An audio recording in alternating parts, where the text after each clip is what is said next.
জনপদের মুসলিমরা আল্লাহর বিধান অনুযায়ী রাষ্ট্র পরিচালনা করে এবং সবকিছুতে ইসলামকে দ্বীনকে প্রাধান্য দেয়, আমি সেই ভূখণ্ডে বিভিন্ন ধরনের খনিজ সম্পদ বৃদ্ধি করে দিব। আপনি জানেন আফগানে স্বর্ণের খনি পাওয়া যাচ্ছে, সুবহানাল্লাহ কয় না? গ্যাস, বিভিন্ন ধরনের খনি পাওয়া যাচ্ছে, তেলের গ্যাসের বিভিন্ন খনি, সুবহানাল্লাহ কয় না? আফগানরা এত বেশি উন্নতি করতেছে, পৃথিবীর মধ্যে রোল মডেল যে সমস্ত গাড়ি তারা নির্মাণ করতেছে, সুবহানাল্লাহ কয় না? এই অল্প সময়ের মধ্যে। এমন কি আপনাদেরকে বলি, শরিয়ার প্রয়োজনীয়তা। আমার আজকের আলোচনার বিষয়বস্তু কি?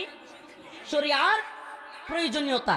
শরিয়া এমন একটা জিনিস, রাস্তায় জ্যাম লাগছে, রাস্তায় কি লাগছে? নেত্রকোনা শহরে তীব্র জ্যাম লাগছে। আমার আপনার মগজে, যুবক প্রিয় ভাই, একেবারে দরদের সাথে বলে যাই ভাই, প্রিয় আলেম ও প্রিয় দাই ভাই, দরদের সাথে আপনাকে বিনয়ের সাথে বলে যাই,